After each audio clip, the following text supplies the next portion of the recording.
Բարեկամներ ողջույն։ Երեք Երևանում խոշոր հրդեհ էր։ Ժամեր շարունակ այրվում էր երբեմնի մշակույթի կարևոր հաստատությունը ձեզ քաչ հայտնի կանաս մշակույթի տունը։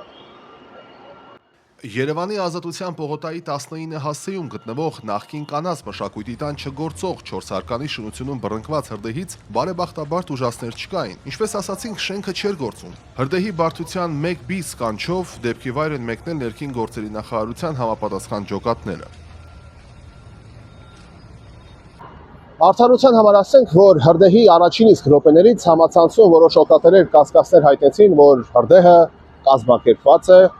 Պետք է ասենք, որ պատկան մարմինների պատասխանը այդ թեմայի շուրջ չուշացավ։ Կանազի շենքը քանդելու ոչ մի ծրագիր քաղաքապետարանը չունի, ունի այն վերակառուցելու ու ժողովրդին ծառայեցնելու մտադրություն։ Այս մասին հայտնում է Արաբկիր վարչական շրջանի ղեկավար Սուրեն Վարոսյանը։ Շենքի ճակատագրի մասով հաճախ քննարկումներ են իրականացվում թե քաղաքապետի եւ թե փոխքաղաքապետի գլխավորությամբ։ Ներկայումս նախագիծ է իրականացվում, որպեսզի շենքը վերակառուցվի, պահպանելով իր ճարտարապետական տեսքն ու ծառայի բնակիչներին, ասում է վարչական շրջանի ղեկավարը։ Իսկ հարցին, թե հնարավոր է շենքը վերածվի հյուրանոցի կամ բնակելի շենքի, վարչական շրջանի ղեկավարը ասում է, բացառում եմ նմանատիպ որևէ քննարկում։ 1958 թվականին կառուցված ու հուշարձանի կարգավիճակ ունեցող շենքի դռները արդեն մի քանի տասնամյակ է ինչ փակ է։ Տարեսկզբին ավականու որոշմամբ շենքի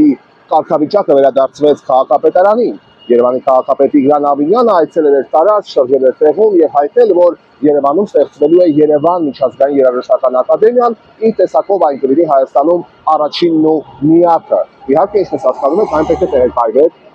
այս շենքում։ Երևանի միջազգային երաժշտական ակադեմիայի հիմքում Գերմանիայի, Ֆրանսիայի, Միացյալ Նահանգների, անգամ Վենեսուելայի առաջավոր փորձն էր։ Իհարկե, հրդեհից հետո առանց այդ էլ լքված շինությունը որքանով է հավանական, որ նոր կյանք կստանա, դա եւս մեծ հարց է։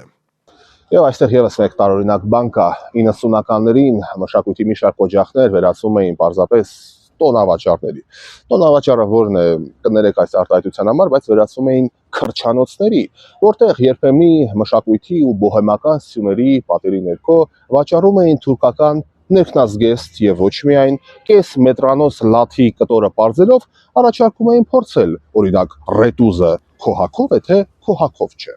Այսօր տեղի ունեցած հրդեհը ցավալի հարված էր ոչ միայն շենքի,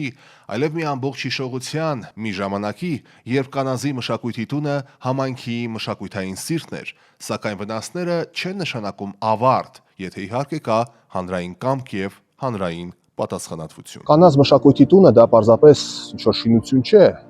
այն սերունդների կրթության, ստեղծագործության, ինքնաարտահայտման եւ ինչու՞ չէ, համախմբման վայր է եղել։ Եվ եթե այսօր այն այրված է, վնասված է, դա նաև հնարավորություն է վերաիմաստավորելու դրա դերը, վերակառուցելու ոչ միայն պատերը, այլև այն արժեքները, որոնք երբևէ ներկայացված էին այստեղ։ Եվ որպես ամփոփում վերջում եւս մեկ բան եմ ուզում նշել։ Մշակութային օջախները վերականգնվում են ոչ միայն շինարարությամբ, այլ մարդկանց հավատով, պատկան մարմինների մասնակցությամբ։ Եվ եթե այդ հավատը պահպանվի, ապա մեր կորսված մշակութային կենտրոնները կունենան իրենց երկրորդ կյանքը, ավելի հզոր, ավելի օգտակար եւ ավելի քաղաքակիրթ հասարակություն ունենալու համար։ Մտածեք այդ ուղղությամբ։